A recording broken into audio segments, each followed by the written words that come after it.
Um dia encontrei um senhor já velhinho e ele dizia-me: olha rapaz, sabes uma coisa?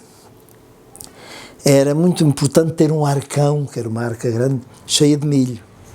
Mas também era muito importante ter em cima do milho um violão, um guitarrinho ou uma guitarra. Era muito mais importante.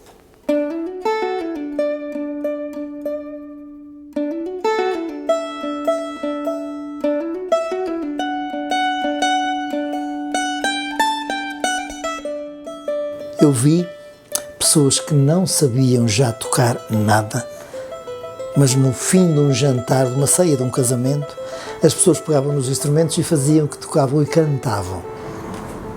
E para algumas pessoas aquilo era doentio, era não sei o que, e eu dizia: não é não, deixem-nos estar, é o que sobra, é o que ficou.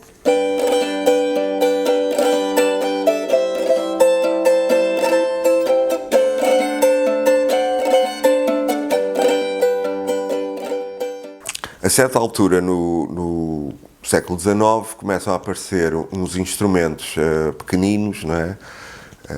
Com um tiro de corda mais ou menos do tamanho de um bandolim ou de um cavaquinho, e que têm uma particularidade que são tetracórdios, têm 4 cordas, normalmente eram de tripa, e têm uma característica muito especial, que é o cavalete colado no tampo, e só tem um bojo. Portanto, a forma é tipo amêndoa, ou tipo pera, ou tipo guitarra portuguesa, não é? Ou cítara, digamos. É claro que eles aparecem numa altura em que já havia um instrumento parecido, que era o cavaquinho urbano, não é? Portanto, com características basicamente iguais, só a forma é que do cavaquinho é a forma da viola, não é? É a única diferença. Agora, a outra diferença poderia ser também o modo de tocar, o modo de afinar. Esses instrumentos, os tais de um bojo, eram conhecidos nessa época como bandolim. Não havia outro nome. Não se chamavam guitarrinhos, não se chamava bandorrinhos. Chamavam-se bandolim.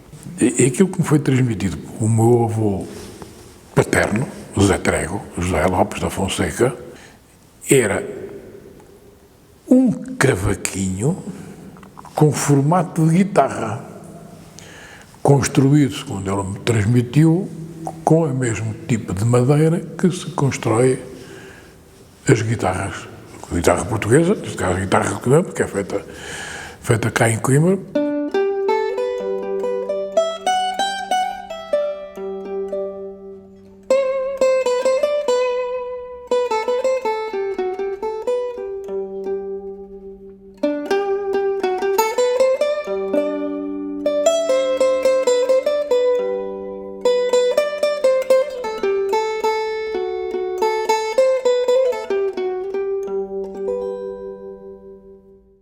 O guitarrinho vem na sequência de uma lógica de trabalho que estamos a fazer já há alguns anos e que começou com a viola toeira, a viola de Coimbra, sendo que é uma capacidade que temos de dedicarmos algum tempo da nossa vida ao estudo de instrumentos que estão esquecidos, desconhecidos, extintos, como queiramos.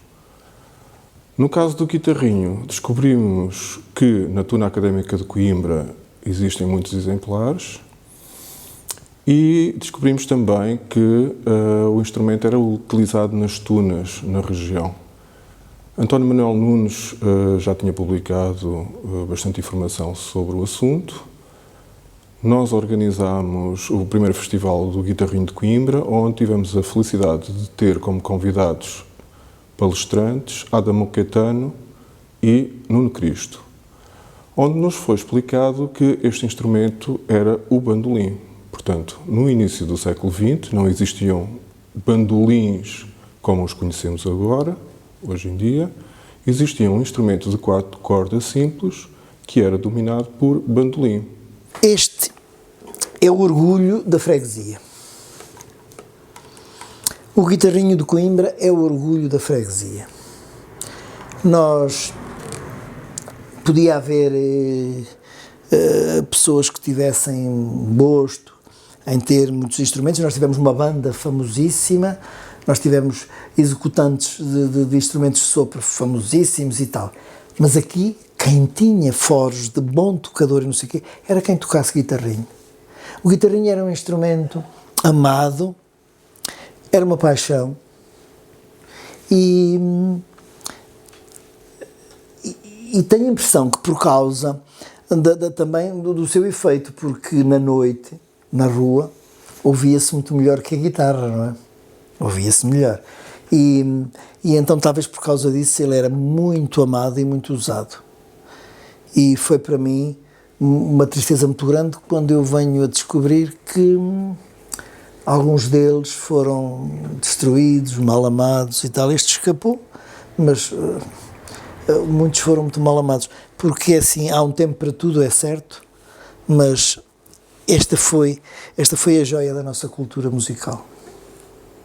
À medida que muitos destes instrumentos que antigamente e até ao século XIX eram armados com cordas de tripa, à medida que o aço foi estando disponível e as pessoas começaram a utilizar cordas de aço e que eram muito mais precisas na afinação, que partiam muito menos, começou a ser muito mais comum nas tunas ter cordas de aço também, o que levou provavelmente a haver algumas referências que chegaram aos nossos dias de que os instrumentos começaram a ter um som mais estridente, que já não correspondia ao som tradicional. Isso teve a ver precisamente com esta alteração das cordas de tripa, que davam um som mais doce para este som mais estridente e mais agudo, nomeadamente dos bandolins com as cordas duplas de aço.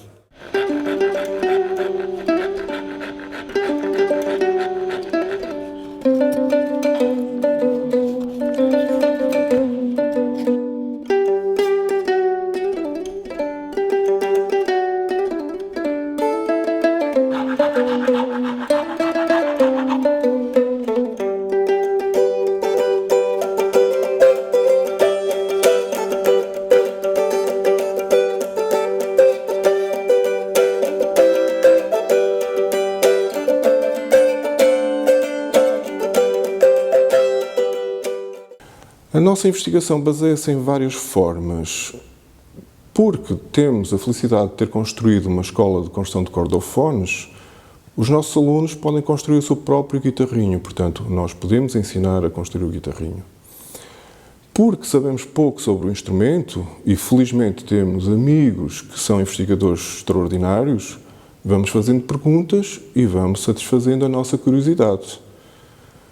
Porque existe uma variedade morfológica de guitarrinhos, bandolins ou bandorrinhos, também planeamos fazer vários modelos para explorar. Bem como a utilização de cordas de tripa, que ainda não tivemos a oportunidade de fazer e que fará um timbre particular ou diferente e muito semelhante ao que o instrumento soaria na época. E agora, na associação, também nós estamos com um trabalho para revitalizar esse instrumento, com o grupo chamado Guitarrinhos do Mondego, que é dirigido pelo José Rebola, e que estamos tentando contemporaneizar esse instrumento. E está um trabalho bem interessante.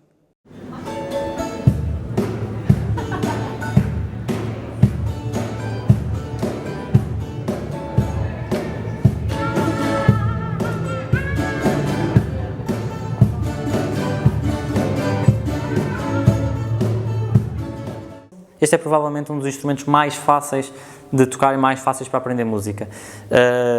É pena que tenha caído no esquecimento. Quando nós pensamos, por exemplo, na popularidade dos ukuleles por serem pequenos, por serem fáceis de tocar, e quando comparamos, por exemplo, um ukulele com um guitarrinho, uma das coisas que é uma vantagem grande do guitarrinho é os intervalos entre as notas serem os mesmos, o que para alguém que está a aprender a tocar acaba por ser uma vantagem também. E eu diria que o guitarrinho é talvez o instrumento mais fácil para uma pessoa se iniciar na música, talvez além do piano ou da melódica, e que tem um potencial enorme, só não é mais usado porque não é conhecido. A partir do momento em que o arrancamos ao esquecimento, as pessoas provavelmente vão usá-lo muito mais e ele um dia se calhar será tão popular como o primo, o ukulele. Este instrumento eu conheci bastante bem Michel Giacometti, Estive na Córcega quando ele faleceu a representá-lo e a tocar alguns instrumentos da coleção. Tenho muita pena que a coleção dele tenha sido mal estimada, bem como as fitas. Estou a referir-me a fitas de gravação, não é? Do chamado do gravador de arrasto, por isso daquelas bobinas grandes de fitas. E houve uma altura, como sempre infelizmente acontece com os músicos, em que precisamos de dinheiro, não é? Porque infelizmente a cultura sempre foi o parente pobre e sempre há de ser o parente pobre. E eu sabia que eu tinha de instrumentos, etc. E perguntei-lhe se ele me queria vender e ele vendeu-me este instrumento. Foi uma altura em que, penso eu, que ele chegou a vender alguns instrumentos, sobretudo antiquários, instrumentos esses que saíram depois do país, foram comprados por americanos, etc., essa coisa toda, para museus que queriam também ter, em relação a Portugal, alguns instrumentos, etc. Essencialmente, esse instrumento, segundo a opinião dele, era um instrumento de senhoras. Por isso,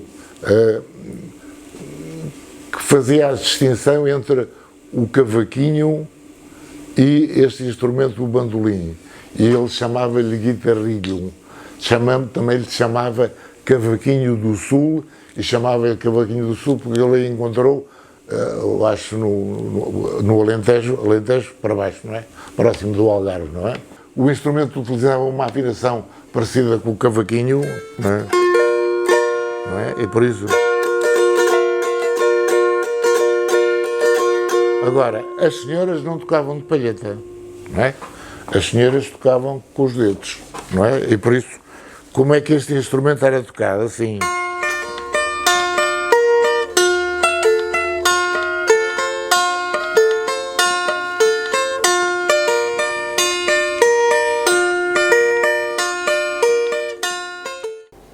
Esta coisinha era uma joia.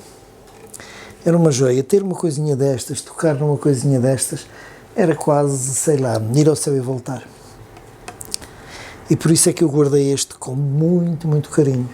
Porque eu às vezes não tinha dinheiro para uns sapatos. Porque o meu pai era, por opção, muito pobre. Mas, primeiro que tudo, estavam estas coisas, ele sabia disso. E mais do que ter fatos, ou assim, às vezes diziam-me: então, mas tu me compras isso? Eu disse: não, eu tendo uma roupinha, nem que seja remendada, eu vou vivendo. Esta foi a aquisição que me encheu e enche ainda hoje de um prazer muito grande. Eu às vezes vou ao pé dele só para o ver e imaginar quantas pessoas aqui pegaram, quantas foram felizes ouvindo este som. O guitarrinho, ele era muito encontrado nas tunas acadêmicas de Coimbra, né? E provavelmente, se estava presente nas tunas, estava presente com o povo também. Para a maioria das pessoas hoje, o termo tuna liga imediatamente à tuna académica. A tuna académica no modelo mais atual de grupo de estudantes trajados, com pandeireta, etc.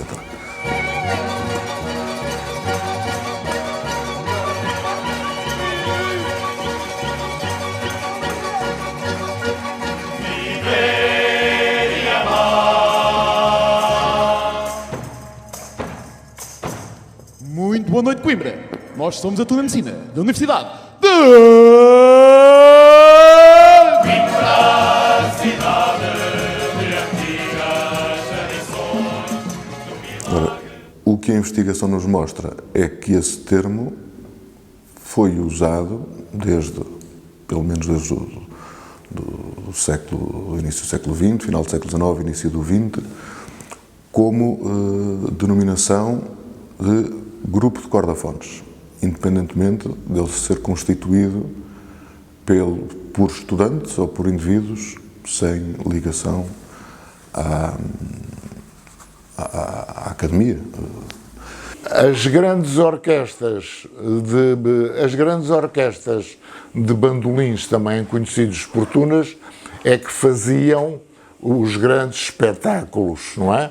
E então, já nessa altura, eu tive a oportunidade de fazer vários levantamentos com a Orquestra Scalabitana, em que já havia o chamado posicionamento, que normalmente existe no ambiente clássico, mas já nos bandolins também existia isso. Por isso, à frente, os bandolins faziam primeira e segunda voz, não é? Depois as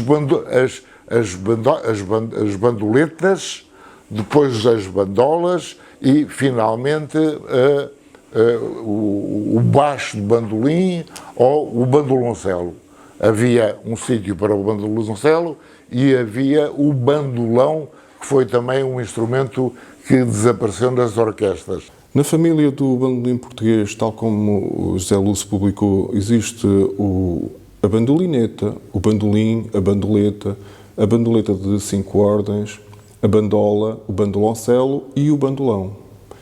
Sendo que os registros e relatos que nós temos, por exemplo, Armando Lessa, Ernesto Veiga de Oliveira, o próprio José Lúcio, descrevem-no como um instrumento grande, que era tocado na vertical como o contrabaixo, sendo que as descrições mostram que seriam uma espécie de bandolim gigante, o bandolim da atualidade. Felizmente, encontramos uma fotografia de 1904 da Tuna Comercial de Lisboa, onde existe realmente um bandolão, porque, infelizmente, nenhum original chegou aos nossos dias. Este tipo de curiosidade, este tipo de fenómeno, é o que nos motiva a construir réplicas e depois dar-lhes vida. No caso do bandolão, o processo está a ser acompanhado pelo professor Miguel Calhás, que tem sido o nosso conselheiro sobre as questões técnicas do que é que poderá ser um bandolim gigante tocado com a técnica do contrabaixo e neste momento já estamos em avançada fase de construção.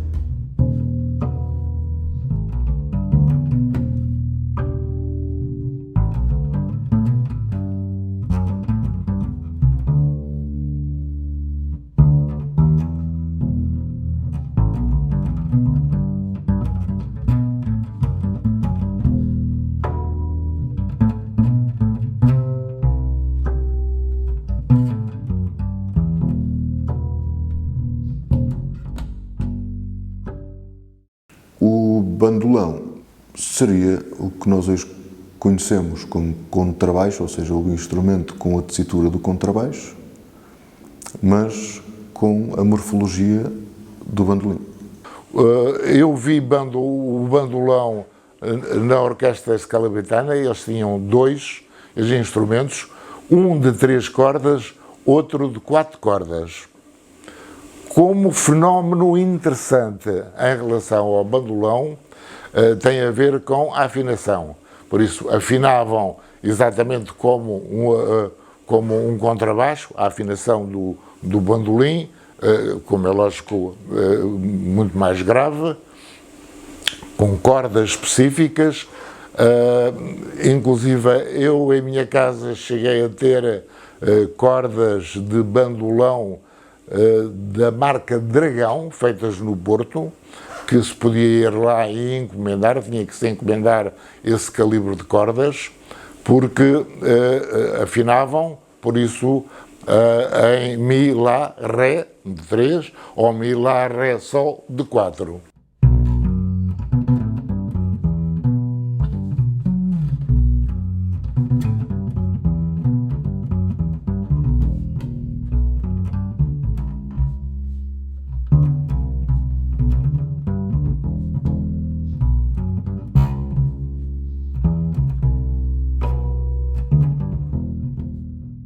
E não confundir as tunas com as trupes, uma vez que as trupes não tocavam bandolins, mas sim banjolins. Por isso, a caixa acústica, em vez de ser de madeira, era de um banjo, redonda, metálica, que tinha mais sonoridade e o som era ampliado não pelo tampo harmónico do bandolim, mas sim por uma pele retesada.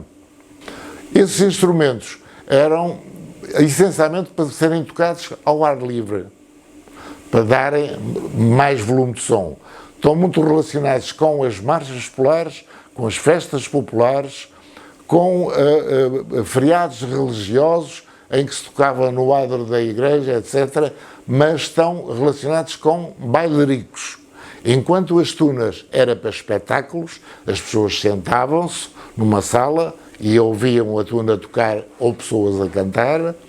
Na parte das trupes, eles chamavam-lhe mesmo trupes de jazz, eram essencialmente viradas para bailaricos, tocar ao ar livre, santos populares, etc. Se formos aos catálogos da Valentim de Carvalho, por exemplo, das décadas de 30, 40, início de 50, o instrumento que nós hoje conhecemos como bateria, que não é um instrumento, é um conjunto de instrumentos, daí o nome bateria, é designado como bateria de jazz. E às vezes, para abreviar, é designado como jazz. Um grupo uma trupe de jazz, ou um jazz, ou uma orquestra jazz, depois as designações vão-se alterando localmente. É um grupo que tem esse instrumento, ou essa componente de percussão, que era a chamada bateria de jazz. Depois eu um dia perguntei, até o meu sogro, então jazz, muitas vezes diziam para a gente, vocês são jazz, e nós somos uma orquestra, não sou já cá jazz nenhum. Não gostava que dissessem isso. Mas era comum nas pessoas dizer que era o jazz. Era mais conhecido como uma trupe de músicos, né, do que associado ao jazz americano. Né? Assim, jazz, trupe de jazz, pensa que as pessoas com instrumento de sopro, aquela coisa meio início do século XX nos Estados Unidos. Mas não, tinha essa característica básica de ser um instrumento. É uma banda que tocava músicas populares portuguesas, né? Mas com instrumentos portugueses. Isso que é um grande diferencial da trupe de jazz portuguesa em relação aos outros grupamentos de jazz. As modas que os outros tocavam eram as modinhas do folclore local, mas depois também iam buscar outras modinhas de música mais de orquestras, de autores, que já havia alguns que tocavam músicas de autores, mas penso que isso tudo vinha pela via de Lisboa. E depois o Olímpio Medina começa a ter alguma importância quando essa casa vai buscar partituras e vende, porque a minha sogra tinha uma prima de quem nós gostávamos muito, ela já morreu, mas ainda hoje gostamos muito dela, e o marido era um belíssimo executante de saxofone e violino. E então ele um dia também me disse, eu e meu pai e o meu irmão tivemos um jazz.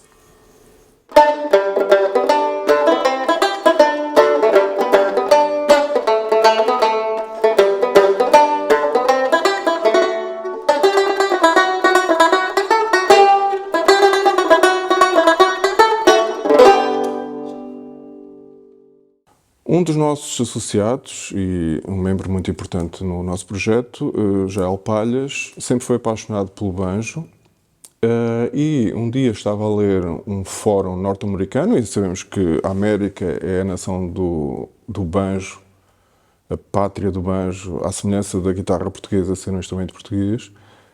Descobriu no fórum que o banjo português era adjetivado como um instrumento com soluções técnicas extremamente eficientes e inteligentes, extraordinário. E ele ficou curioso para saber onde é que se baseavam estas afirmações e foi estudar, investigar e descobrir primeiro o que é o banjo português e depois como é que surge o fenómeno do banjo português. Isto é um banjo português. Durante muito tempo as pessoas consideraram e continuam a considerar que o banjo é um instrumento americano. Mais do que ser um instrumento americano, o banjo é um instrumento que tem uma história muito mais longa que isso, portanto é um instrumento que começa também na Europa. A história do banjo começa com a mistura dos instrumentos europeus, levado pelos portugueses e pelos espanhóis nos descobrimentos, com os instrumentos da África Ocidental. depois dá origem à bani, à banja, mais tarde ao banjo, que acabou por se tornar um instrumento dominante na América e foi uma das primeiras exportações culturais da América do Norte, dos Estados Unidos, e que quando chega à Europa, em vez de se estabilizar no instrumento que chegou cá e que foi trazido da América, acabou por sofrer metamorfoses, por evoluir consoante a cultura do país que o acolheu. O primeiro local onde sofreu algumas metamorfoses foi no Reino Unido, onde deu origem ao zither banjo, um banjo com algumas características peculiares em termos de construção e em termos de cordas, mas também em outros países como França ou Portugal, os banjos sofreram transformações e, portanto, os banjos italianos, os banjos franceses, os banjos portugueses, os banjos turcos acabaram por ser diferentes uns dos outros. Cada país lhe pôs parte da sua cultura, das suas técnicas de construção de instrumentos também, o que faz com que durante o século XIX e século XX eles acabaram por evoluir e tornar-se instrumentos muito diferentes uns dos outros, em termos de sonoridade, em termos de construção, só que acabaram por nunca ser reconhecidos como instrumentos diferentes. E passado este tempo todo, está na altura de olharmos para trás e verificar que o banjo português se diferenciou dos outros banjos e que, por motivos até políticos, durante o século XX não foi reconhecido como um instrumento com características portuguesas ou como um instrumento que com aquelas características só existia em Portugal, mas que em termos históricos acaba por ter um papel importante na cultura portuguesa e agora olharmos para trás é bom reconhecer isso e dar-lhe valor.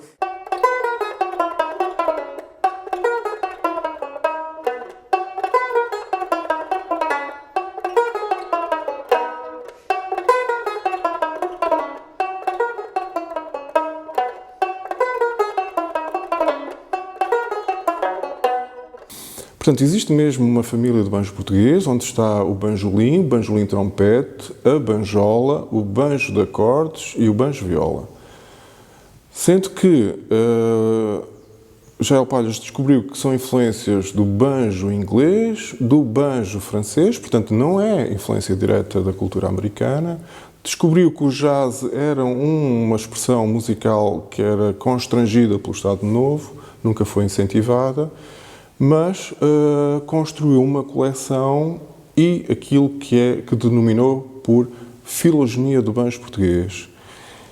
Está a preparar uma exposição e onde nós percebemos que realmente existem questões morfológicas, técnico-acústicas muito particulares, solução principalmente de uma família extraordinária, que era a família Grácio. A família Grácio tinha também uma trupe de jazz, que eram os Grácios, e construíram, desenvolveram e patentearam algumas soluções que fez com que os americanos adjetivassem de extraordinariamente inteligentes. Eu vivi muito tempo no Alentejo e dizia-se no Alentejo que não se podia ser barbeiro sem saber tocar banjolim. Por isso, o que era o banjolim era um braço de bandolim com uma caixa de banjo, que eram instrumentos mais sonoros. E então temos o banjolim, que era o braço idêntico ao do bandolim, depois tínhamos a banjola, depois tínhamos o banjo de acordes, que era um banjo só de 4 cordas, que a finalidade era criar um ambiente rítmico, e depois tínhamos a viola banjo também. O Grácio inventou ainda um instrumento mais agudo que ele chamava bilim, por isso o corpo, a ilharga, em vez de ser de madeira, era todo o instrumento, era todo em metal. Como facto curioso, esses instrumentos tinham um leque especial, por isso os banjolins, uns tinham uma voluta tipo guitarra portuguesa, voluta essa que era trabalhada, outros tinham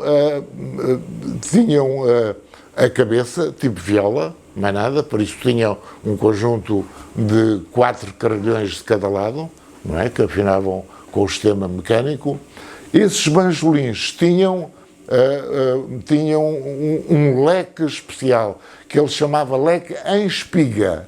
E porquê que é em espiga? Enquanto as guitarras, os leques são todos direitos, em espiga não. Os leques eram todos assim, a subir. este, depois o outro era mais acima, o outro mais acima, o outro mais acima.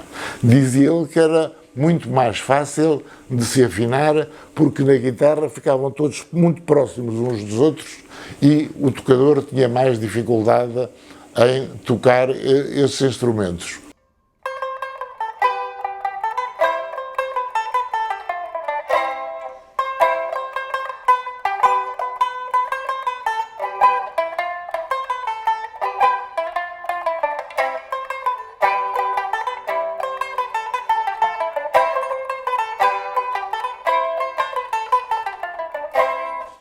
As primeiras referências a banjo em Portugal, como já disse, foram ilustrações de Bernal Pinheiro, num contexto de espetáculos blackface.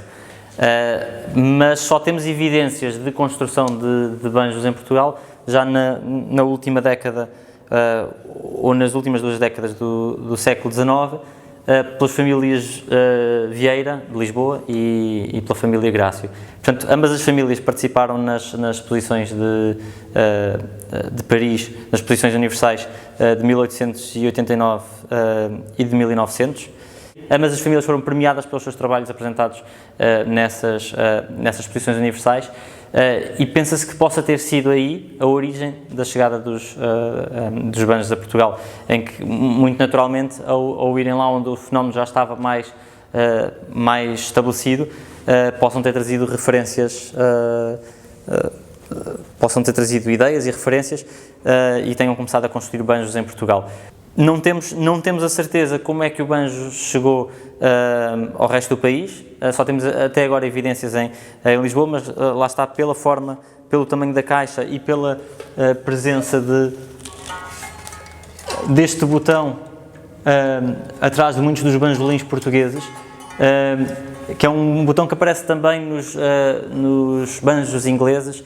Isto leva-nos a pensar em possíveis relações com o banjo inglês e com o papel do banjo inglês na evolução do banjo português. Como fenómeno curioso, lembro-me de eu ter 30 anos aproximadamente, as violas elétricas já existiam, mas em Portugal não havia muitas violas elétricas e havia muitas trupes que me diziam: o meu instrumento já é elétrico. E eu dizia: então, mas já é elétrico, como é que o instrumento já chegou? Banjos elétricos a Portugal? Não. O que acontecia é que o instrumento tinha lá dentro uma lâmpada e era ligada à eletricidade. E qual era o problema da lâmpada? Era um problema simples, é que a pele com a umidade ficava úmida e por isso o cavalete arreava e as cordas encostavam e as notas começavam, dentro da linguagem que se usava, a trastejar. E então eles acendiam a lâmpada, a pele começava a aquecer e as cordas subiam. As mãos que redesenharam o banjo em Portugal foram as mesmas que redesenharam a guitarra de fado de Coimbra, por exemplo, que foram as mãos de João Pedro Grácio, da família Grácio.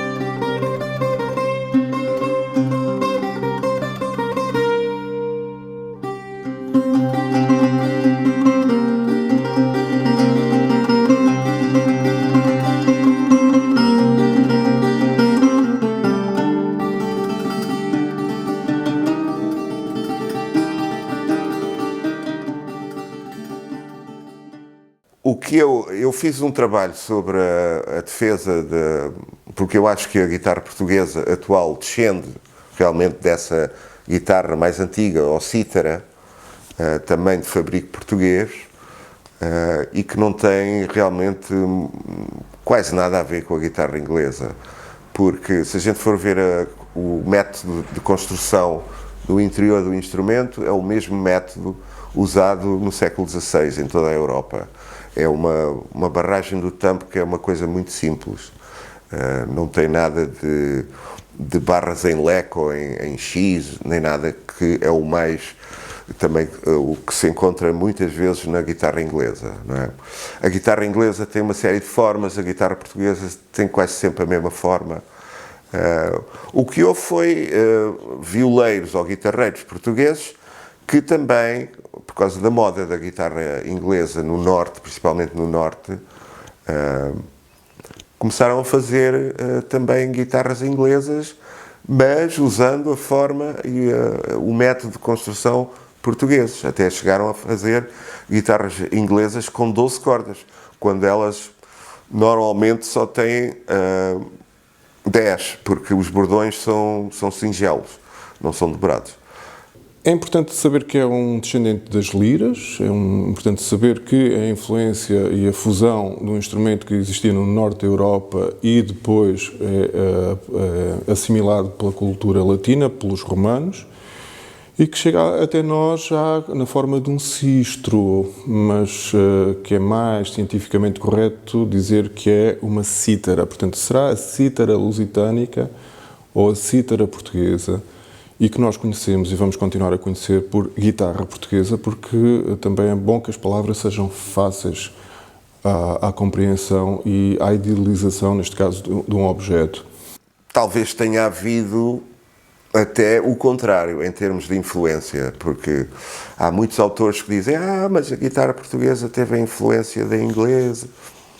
Eu não sei muito bem em quê, mas ok, que o leque se calhar é uma coisa que se desenvolveu do outro sistema mecânico usado na guitarra inglesa, que se chama o aparelho de Preston, porque supostamente foi inventado pelo Sr. Preston, que também fabricava as guitarras. Eu tenho a impressão que é possível que tenha havido uma influência de Portugal, da guitarra portuguesa, no instrumento inglês, porque também foram daqui, de Portugal para a Inglaterra, instrumentos feitos aqui. E, portanto, os construtores lá tinham a oportunidade de ver como é que se fazia os instrumentos aqui em Portugal. E há algumas guitarras inglesas onde aparece realmente a barragem do tampa é igual à nossa. E também aparecem as tais 12 cordas, às vezes, embora não oitavadas. Os bordões não são oitavados, são uníssonos. E, portanto, pode ter havido uma certa influência do método construtivo na guitarra inglesa.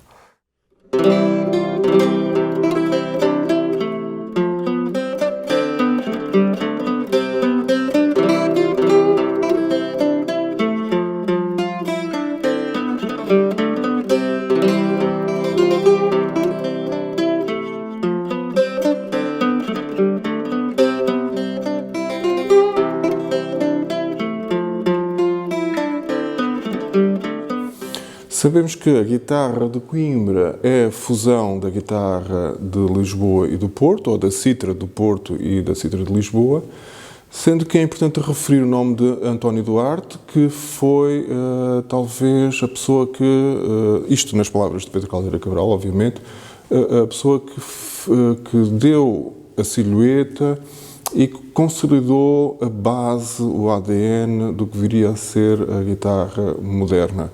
Obviamente que a exigência musical da inteligência da família Paredes fez com que o instrumento se fosse transformando e transformou-se de uma forma ótima.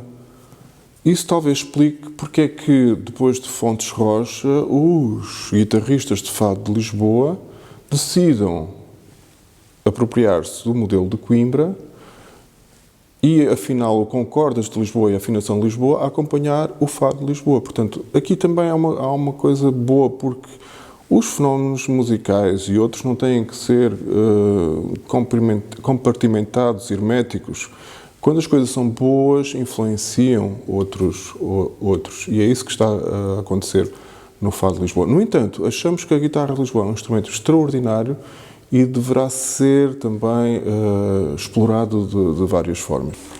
É um instrumento raro, não apareceu muito. Acho que foi mal estimado pelos estudantes uma vez que um dos problemas de Coimbra está na chamada fuga da balada de Coimbra. E o que é a fuga da balada de Coimbra? O estudante acabou o seu curso e foi para a sua terra.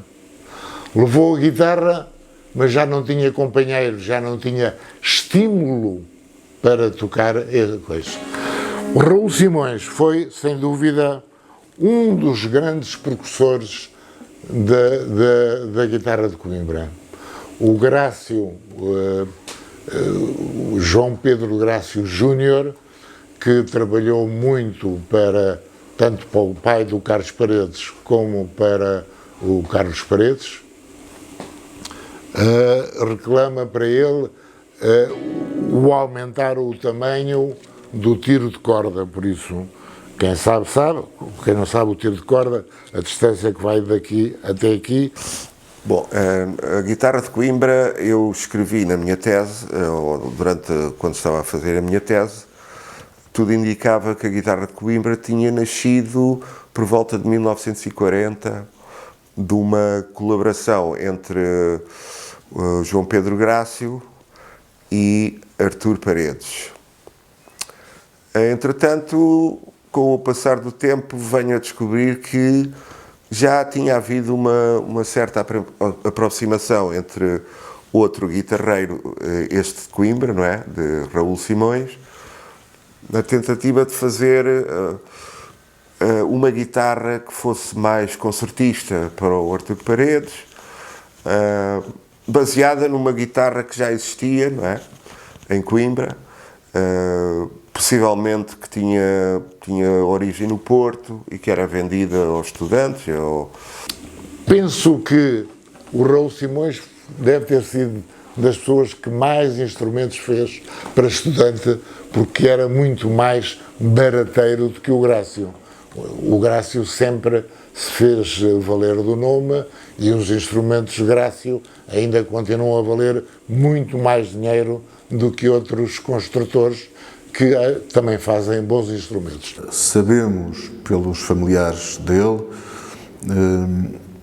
que o Raul Simões acabou por herdar uma tradição da construção de cordofones que vinha do século XIX, nomeadamente da oficina do António dos Santos, de 1845, que depois passa para as mãos do Augusto Nunes dos Santos, seu genro.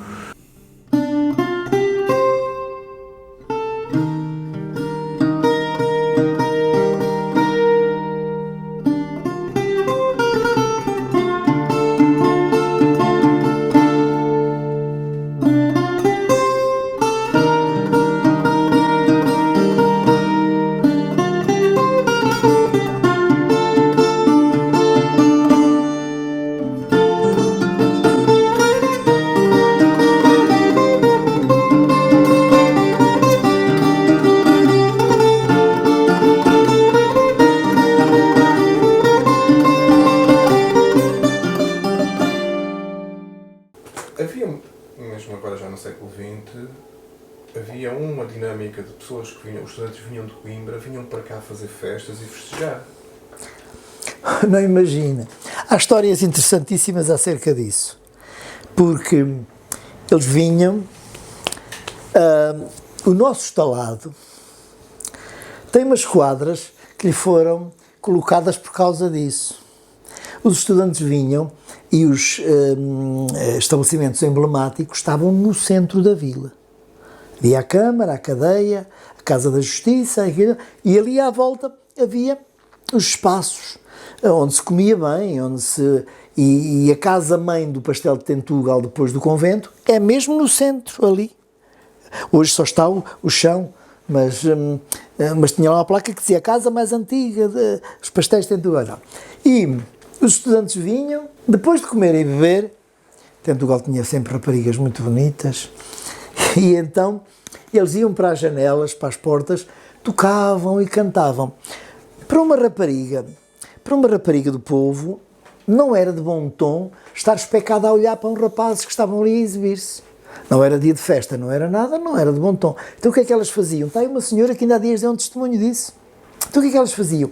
Iam à bomba do Pelourinho, que era em frente, e acartavam água para os animais. Estavam ali um tempão, a água às vezes a correr fora e tal, a dar à bomba. Não. Depois só se havia alguém com pressa que se ia embora e tal. E por isso, uma quadra do estalado diz isso precisamente, que é: ao poço do Pelourinho, não sei como te governas, assenta-te um bocadinho para descansar as pernas, porque elas andavam para trás e para adiante num badanal. E a outra quadra diz mais ainda, que é: ao poço do Pelourinho, carreirinho das formigas, onde os asnos se assentam a ver as pernas às raparigas. Porquê? Porque as saias iam até ao tornozelo. Ao dar à roda da bomba, as saias baloiçavam e levantavam um bocadinho. O que é que eles faziam? Sentavam-se à borda das casas, nas paredes assim, a espreitar. Então alguém disse que toquem o estalado e tal, e manda esta quadra que ficou na memória do povo. Eu, quando aprendo o estalado, disse: esta é a parte do estalado.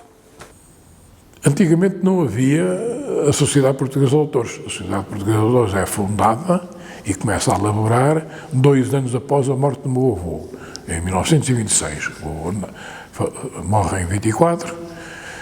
O meu avô, para fazer os registros das suas músicas, socorria-se do Diário do Governo, ou quando tinha mais sugestões, fazia uns panfletos muito lindos, com os arabescos, com umas colunas e com umas folhazinhas, uns papéis verdes, amarelos, roxos, em que imprimia as suas composições.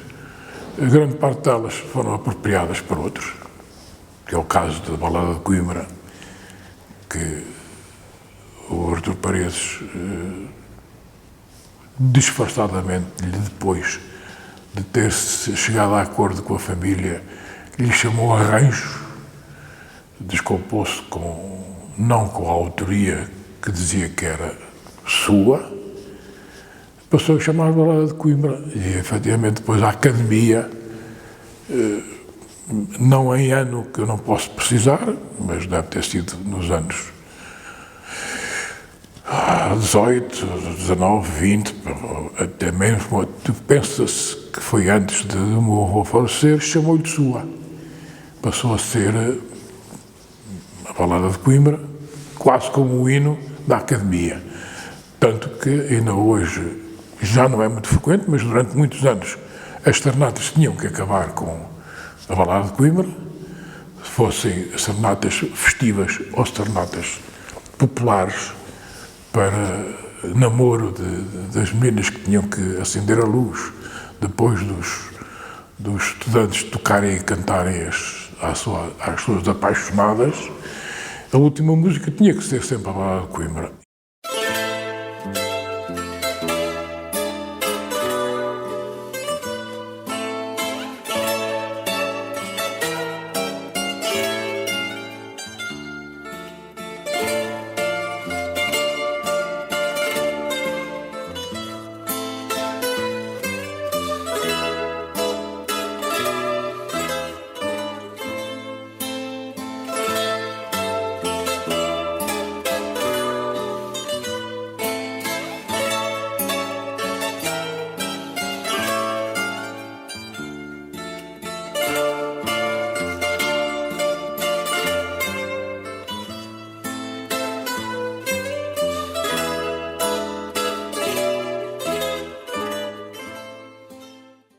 A Balada de Coimbra passou a ser Balada de Coimbra, mas não é, porque o meu avô, em 1911, 12, salvo erro, faz precisamente uma canção que se chama Balada.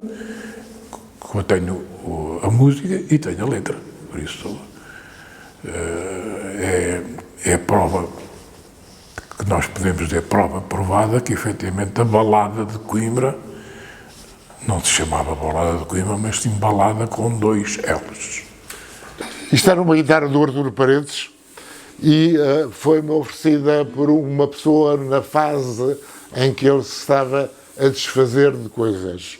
Ainda tem o estojo original e ele vendeu esta guitarra a uma pessoa minha amiga que depois me ofereceu esta guitarra. Ele tinha várias guitarras, uma vez que nas conversas que ele tinha com o pai do Gilberto, o João Pedro Grácio Júnior, estava sempre insatisfeito, não queria bem, não queria bem este som, não queria isto. Esta guitarra foi feita na altura em que os Paredes trabalhavam todos ali na guitarraria leirinense que ficava ao pé do Limoeiro, em Lisboa. Prisão, Limoeiro, prisão, em Lisboa. Pela voluta que tem, de certeza que foi uma guitarra feita pelo Kim Grácio, que também fazia leques. Porque, entretanto, surge na cidade de Coimbra um instrumento que nós achamos que é extraordinário, estudamos também, que é a guitarra de Coimbra, sendo que a guitarra de Coimbra será a fusão da guitarra de fado do Porto e da guitarra de fado de Lisboa e que faz surgir nas ruas da nossa cidade um instrumento que tinha um sistema de afinação muito mais fiável, mais fácil de afinar, com parafusos, que é aquilo que conhecemos como o leque da guitarra portuguesa, ao passo que a viola toeira tinha 12 cordas afinadas com cravelhas de madeira, e era muito mais difícil de afinar e não era tão fiável. A guitarra portuguesa, entretanto, começa a ser muito utilizada e a viola toeira cada vez mais esquecida.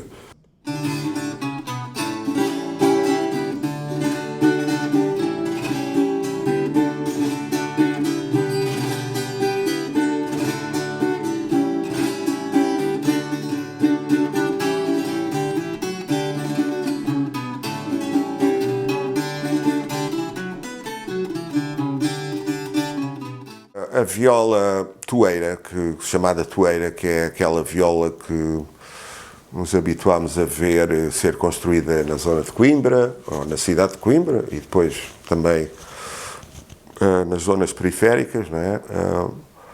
Basicamente é uma viola de arame, não é? É uma viola de arame que antigamente não era de arame. Quer dizer, todas as violas de arame, antes de, sei lá, de finais do século XVIII, usavam cordas de tripa. E, claro, não eram tão populares como depois passaram a ser, quando assumiram ser de arame. Não é?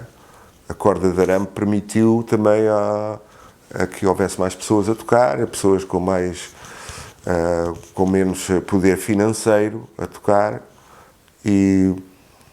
Mas já no final do século XVIII aparecem referências no método de viola, em que se diz que algumas das cordas podem ser usadas com arame, com metal, não é? Embora os bordões continuassem a ser tripa.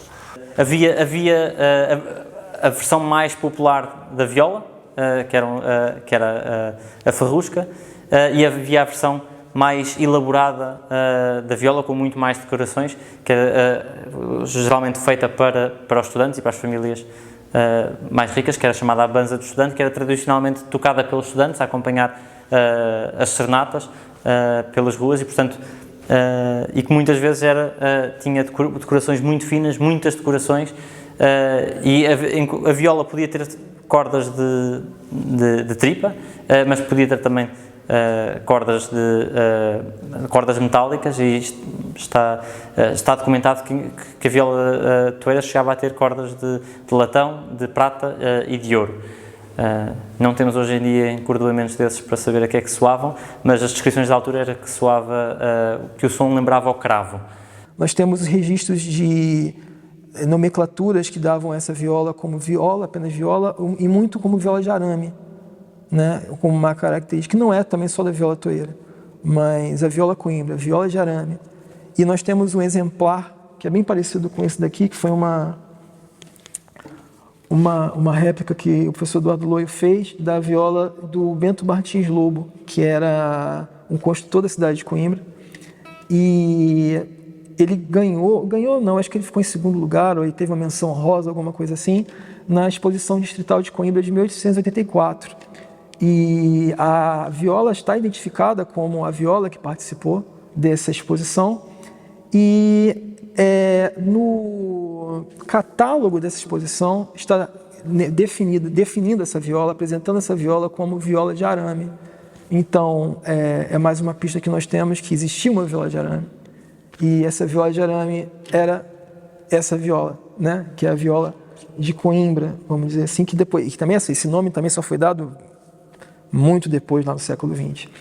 Mas essas evidências da viola toeira, da presença da viola, né, que ainda não se chamava toeira, que é muito curioso também em relação ao nome toeira, né, que existem várias explicações para isso, mas ela só vai surgir lá para o final dos anos 30 do século XX, onde Otaviano de Sá, ele foi o primeiro, era um cronista coimbrão, que ele falava, né, contava a história do povo, né, e ele, pela primeira vez, falar, né, sobre a festa do Espírito Santo, ele fala que os populares tocavam os instrumentos, os cavaquinhos, os repiniques, os ferrinhos e a viola toeira. A praguesa nunca teve em perigo de extinção, a amarantina também tinha sido sempre tocada. Sabemos que na região havia alguns exemplares que estavam naquilo que se chamavam os ranchos folclóricos, mas que não era um instrumento com muita expressão. Então dedicámos algum tempo a perceber o que é o fenómeno da viola de Coimbra. Percebemos que é uma sequência da viola barroca portuguesa e construímos algumas réplicas.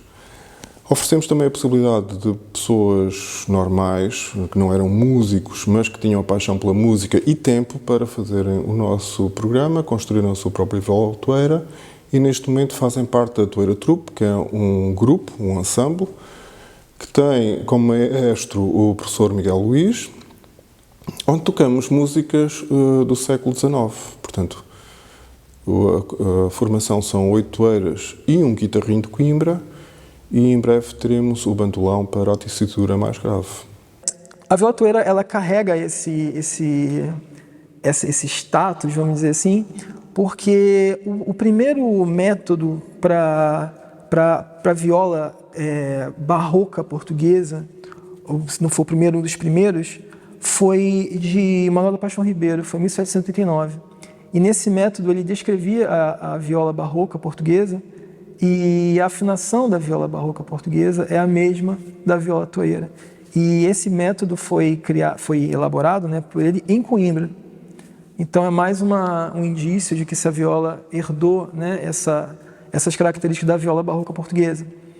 E interessante também que o Manuel da Paixão Ribeiro, ele também descreve a viola barroca, né, em Coimbra e se coloca como um tocador de viola. E ele fala no seu prefácio que ele fez esse método porque muitas pessoas pediam para ele ensinar, já como ele tocava bem, ensinar. Então já é um indício de que no final do século XVIII a viola já era um instrumento muito tocado na região de Coimbra. Na minha opinião, o ambiente coimbrão começa com a viola de Coimbra, não é a viola de Coimbra. Paixão Ribeiro escreve um método para esta viola em 1700 e qualquer coisa, acho que é 1798 ou 88, não sei de cor, em que mostra esta viola em que já aparecem cordas triplas, como aparecem cordas triplas também nos Açores. A origem das cordas triplas ainda não ouvi nenhuma explicação real sobre esta situação. Mais sonoridade, a corda tripla para já tem sempre o problema de pessoas que tenham a cabeça do dedo pequenino têm dificuldade em pisar bem as 3 cordas ao mesmo tempo e por isso aparece uma viola diferente das outras violas populares, com uma sonoridade mais melodiosa. A viola toeira, ela é uma das 8 tipologias das violas portuguesas, né? Podemos contar 5 modelos, tipologias, né, melhor assim dizer, em Portugal continental, né, nomeadamente a braguesa, de Braga, a amarantina, da região de Amarante, no Distrito do Porto, a toeira, né, que é a relação da Coimbra, a beiroa de Castelo Branco e a campaniça, né, do Alentejo, né, de Beja. E se encontrarmos nas regiões autônomas, né, nos Açores, nós encontramos a viola da terra, né, a viola micaelense, a viola terceirense, da via terceira, e no arquipélago da madeira, nós encontramos a viola madeirense, ou viola de arame, como eles também chamam. A toeira seria, como todas as violas regionais, um instrumento que circulava, provavelmente seria tocado numa área muito mais abrangente. Agora, o que nós temos de registros escritos associa sempre à cidade de Coimbra, a músicos de Coimbra, ao José Dória, ao João de Deus, às fogueiras de São João, à Romaria de Santo António dos Olivais, eventualmente às serenatas fluviais no Mondego, eventualmente às práticas musicais de estudantes, e depois o Veiga de Oliveira vem reiterar tudo isso e dizer a viola de Coimbra, a viola da zona de Coimbra, os construtores da viola de Coimbra. E antes disso o Armando Simões já o tinha feito também.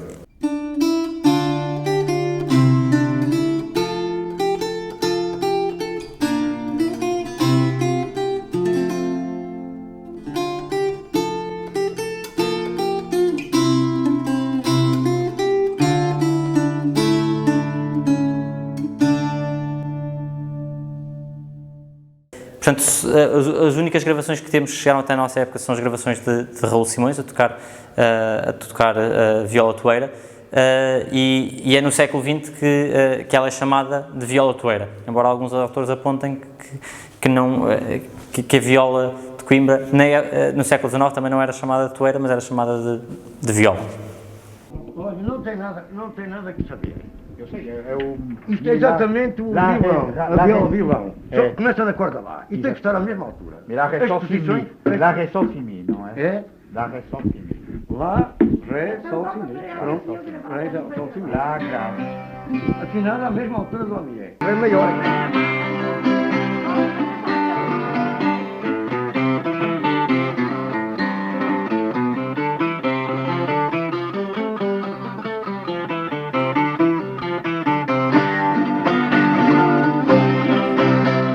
A marcação dos tabados.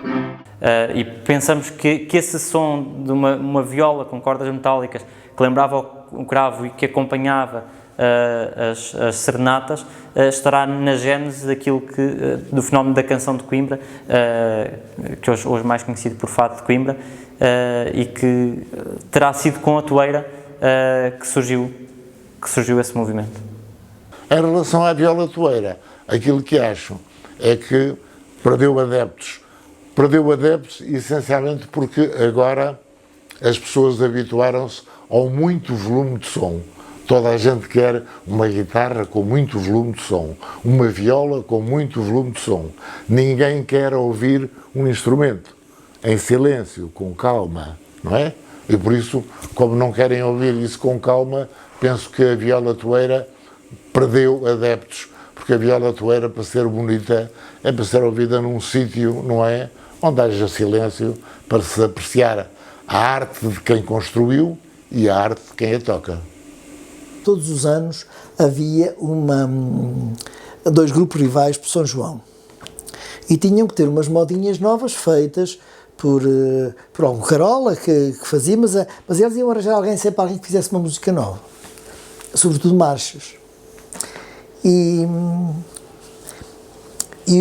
esse Manuel Gonçalves, que era filho do velho Armando Gonçalves e o pai deste Armando Gonçalves agora, era um homem macacão.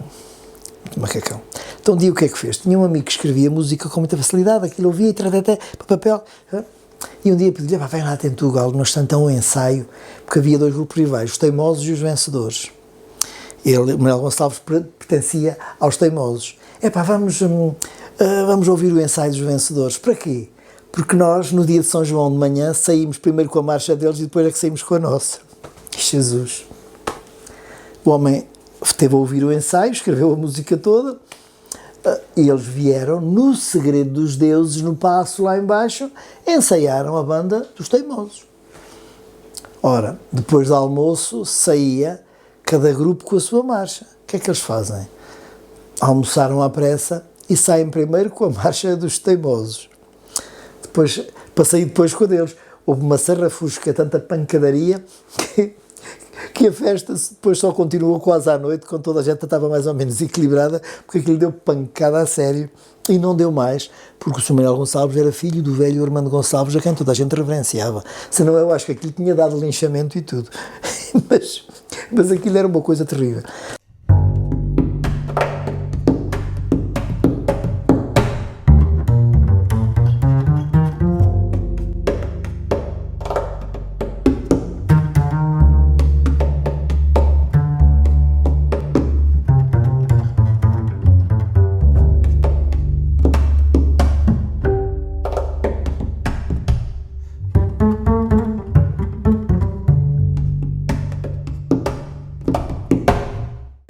Muitos dos instrumentos ao longo do tempo, foram mudando o nome pelo qual eram conhecidos. Portanto, o guitarrinho na altura era bandolim, também o contrabaixo, que hoje todos conhecemos como contrabaixo, no início do século XX, era o rabecão.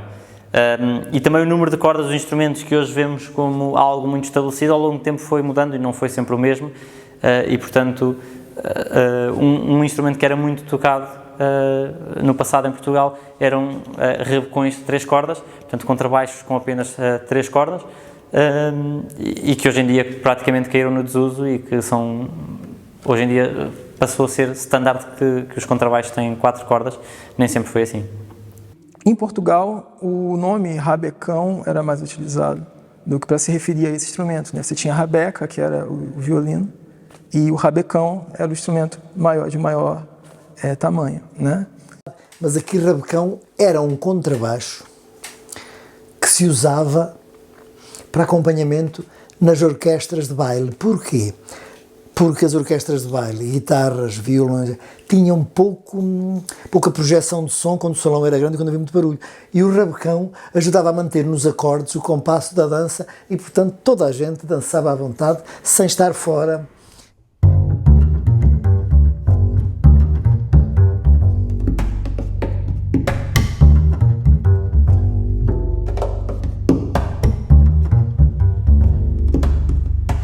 Digamos que o contrabaixo dá a impressão que tem uma origem na viola da gamba, não é? Portanto, o instrumento que tinha trastes, etc., e tinha muitas cordas.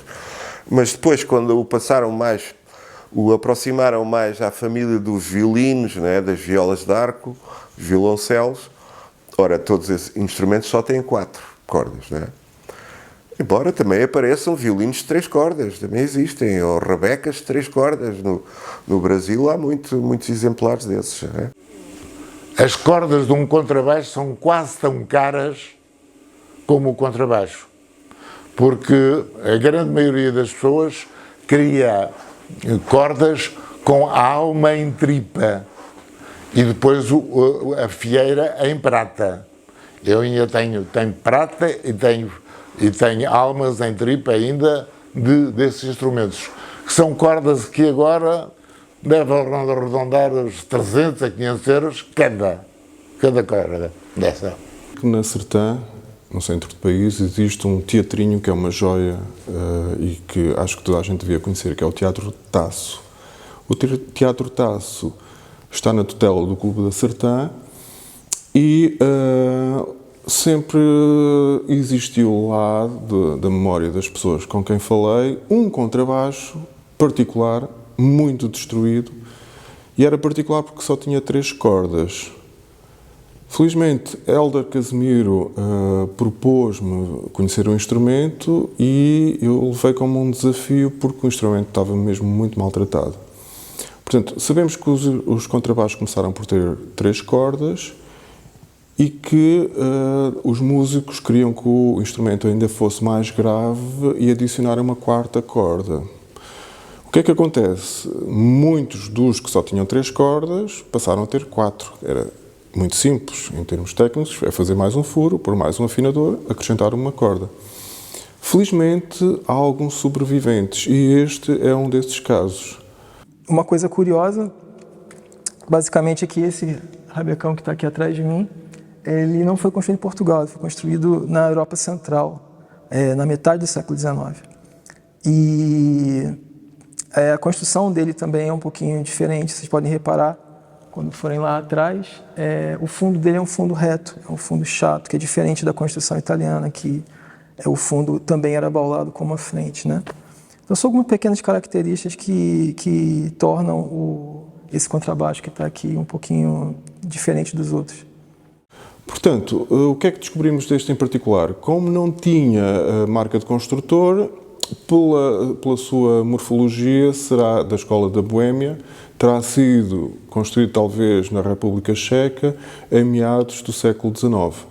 Neste momento está a ser tocado pelo Miguel com uma afinação que ele descobre que também é histórica, que é Sol, Ré, Sol, e é curioso que tem uma profundidade, um timbre cavernoso que o torna um instrumento singular e extraordinário.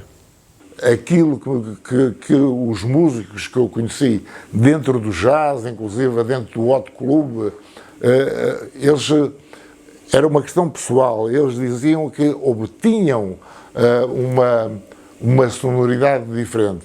Repare que em instrumentos deste género, são instrumentos que todos eles têm uma alma lá dentro, que é colocada por baixo do cavalete, mas o músico gostava sempre de pormenores, ou puxar a alma um bocadinho mais atrás ou mais à frente, que dava determinados timbres diferentes, não é?